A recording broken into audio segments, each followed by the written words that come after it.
Hey everyone, Mr. Terra here with your e-learning lesson for May the 15th. Today we're going to finish up our discussion on the cost of credit and the various types of interest that exist. When we last met on Wednesday, we talked about simple interest. We're going to go through a couple more examples of simple interest today, and then we're going to talk about compound interest and show you how that's calculated. So, simple interest, fairly straightforward. The same equation that we talked about on Wednesday. Interest earned equals principal times rate times time. Principal being the amount of money borrowed, rate being the interest rate that you agreed to when you took out the loan, and time being the amount of time in years that the money must be repaid in. So for this example, $5,000 invested at 6% interest for 3 years. So our principal, 5,000, our interest, 0.06 for 6%, and then our time is 3 for 3 years. You multiply those three together, you get $900. That means that it's going to cost that person $900 to borrow that $5,000, meaning that the total amount paid back with interest plus principal is going to be $5,900. So our final step gives us our future value, and that's interest earned plus principal. And that gives us that number of $5,900. So the institution that loaned that $5,000 to that individual made $900 on that transaction. Here's a shorter term loan, and it's a little different here because this loan is being paid back within 1 calendar year. So it changes things just a little bit. So with this one, we're borrowing $2,000 at 9% interest for 73 days. So pretty short term loan. So same equation, principal times rate times time, and that gives us our interest. Now, the key difference here, your principal's 2,000, your rate is 0.09 for 9%, but you can't put 73 in there because that would indicate that you're going to pay the money back over the course of 73 years. And that's obviously going to be a huge, huge amount of interest. We have to convert that 73 into how many years that is. And obviously 73 days is less than 1 year, so we would get a decimal. So if you take 73 divided by 365, okay, that gives you 0.2. So 73 days is 0.2 years in that regard. So 2,000 times 0.09 times 0.20 gives you $36 interest that you would be charged. So that's simple interest. The other type of interest that we're going to talk about is compound interest. And compound interest is based on the changing principal balance for the length of time the money is borrowed. So the key difference between simple interest and compound interest is that the principal never changes. If you borrowed $5,000, okay, you are still being charged interest on that $5,000 from the first payment you make until the last payment that you make.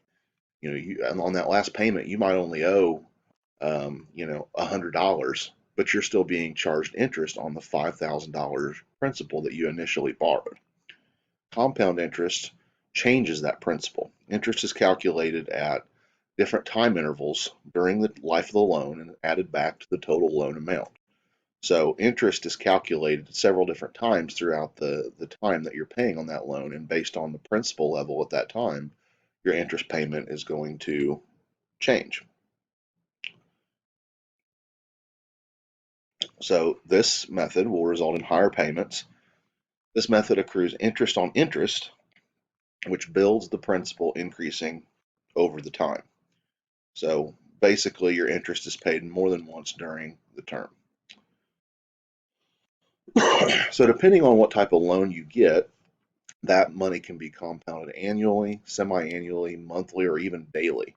And this is where you can really get out into the weeds on credit cards, because credit cards will use compound interest on balances, and sometimes they'll compound that interest monthly.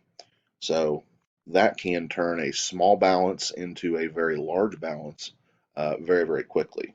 You might only charge a small amount on that credit card, but if that interest is compounded monthly over the course of several months, that balance is going to get much higher, get much higher very quickly, I should say.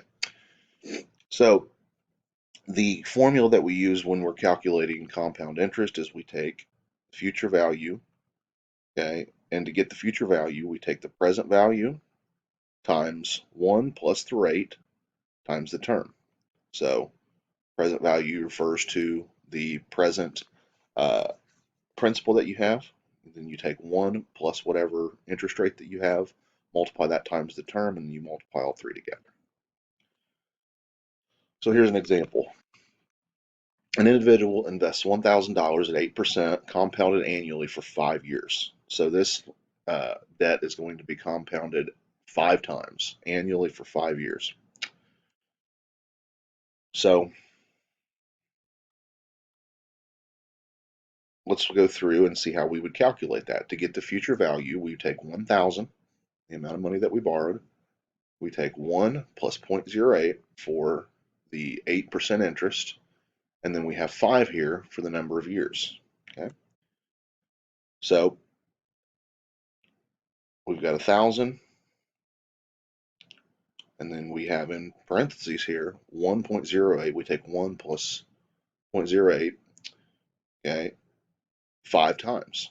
So 1.08 times 1.08, and so on and so forth. You multiply that 5 times, and that gives us 1.46933.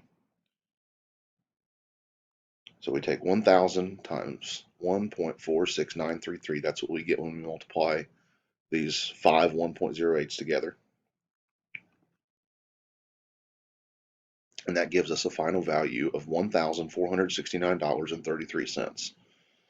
So you see there, okay, we've paid $469 to borrow this $1,000.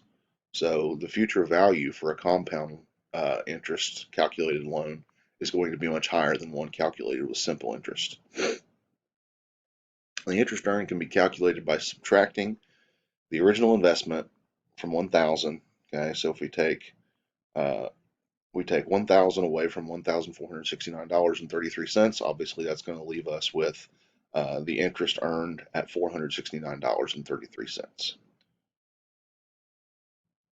So that is compound interest. A little trickier to calculate, but it's generally for the lender going to be more profitable. Okay, so for your e-learning today, you have a worksheet that will be posted to Canvas on the cost of credit. The videos from today and Wednesday will help you complete that. I will also post the PowerPoint presentations that we've been going through. That way you can use those to go back and review as well. If you have any questions, as always, feel free to let me know. Thanks and have a great day.